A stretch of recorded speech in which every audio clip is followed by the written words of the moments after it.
নাগরিক পরিষেবা ভেঙে পড়ার অভিযোগে জলপাইগুড়ি পৌরসভা অভিযান, বিক্ষোভ সিপিআইএমের।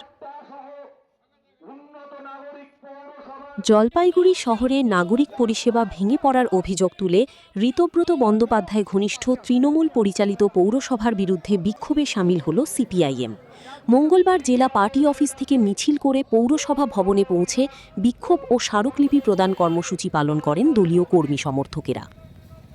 সিপিআইএমের অভিযোগ, শহরের ২৫টি ওয়ার্ডে রাস্তার বেহাল অবস্থা, নাগরিক পরিষেবায় চরম অব্যবস্থা, পৌরকর্মীদের বেতন সংক্রান্ত সমস্যা এবং বৃদ্ধ ও বিধবা ভাতা নিয়মিত না পাওয়ায় সাধারণ মানুষ দুর্ভোগে পড়ছেন।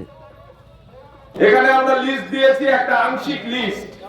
রাস্তা অমুকের বাড়ির থেকে অমুকের বাড়ি অবধি বাড়ির মোড়ের সামনে ফলক লেগেছে, কিন্তু আমরা দেখছি ফলক লাগানোর 1 মাস 2 মাস 4 মাস 6 মাস পেরিয়ে গেল, কিন্তু রাস্তার কাজ শুরু হচ্ছে না। আপনারা জানেন যে জলপাইগুড়ি শহর কিভাবে 2 ঘন্টার বৃষ্টিতে জলপাইগুড়ি শহর জলমগ্ন হয়ে যায়। বিক্ষোভ সভায় সিপিআইএম নেতা দেবরাজ বর্মন ও প্রদীপ দে সহ অন্যান্য নেতারা বক্তব্য রাখেন। পাশাপাশি দেবরাজ বর্মন রাজ্যের বর্তমান রাজনৈতিক পরিস্থিতি নিয়েও কটাক্ষ করেন। তবে এদিনের কর্মসূচির মূল দাবি ছিল শহরের নাগরিক পরিষেবা দ্রুত স্বাভাবিক করা এবং দীর্ঘদিনের সমস্যাগুলির অবিলম্বে সমাধান।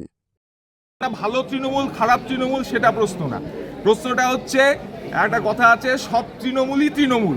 জলপাইগুড়ি সভানেত্রী মহুয়া গোপ তিনিও জয়েন করেছেন, তার মানে কি তার আগের দিন অবধি তিনি কালীঘাটের তৃণমূল ছিলেন।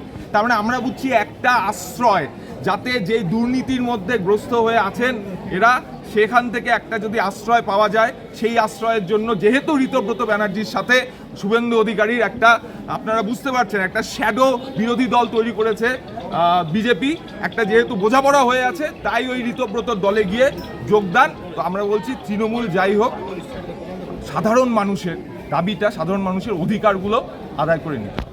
আবাস যোজনার টাকা পাচ্ছেন না নিয়মিতভাবে, বার্ধক্য ভাতা বিধবা ভাতা পাচ্ছেন না, এবং তার সাথে যে দাবিগুলো আছে, জলপাইগুড়ি পৌর পরিষেবার বেহাল দশা, অমৃত প্রকল্পের জল, আজকে ভাবুন ওই 13 নম্বর 14 নম্বর ওয়ার্ডে 2022 সালে পৌরসভায় নির্বাচনের আগে বাড়ির 50-60টা পরিবারের কাছ থেকে 5,000 5,500 টাকা করে নেওয়া হয়েছিল রসিদ দিয়ে। আমরা রসিদ নিয়ে এসেছি, সেই রসিদ, সেই টাকা বলেছিল যে ওই নির্বাচনের পরে জল ঢুকে যাবে, কিন্তু অমৃত প্রকল্পের জল ঢুকে গেল, কিন্তু সেই 5,000 টাকার হিসেব কোথায় গেল সেই কথা আমরা জানতে এসেছি। আজকে রাস্তার অবস্থা ভাবুন, রাস্তার বেহাল দশা, রাস্তায় যে কোনো সময় টোটো উল্টে অ্যাক্সিডেন্ট হয়ে যাচ্ছে। কালকে এক জায়গায় আমাদের পথ অবরোধ করেছিলাম, সেখানে পুলিশ এসে আমাদের আটকেছে, ঠিক আছে।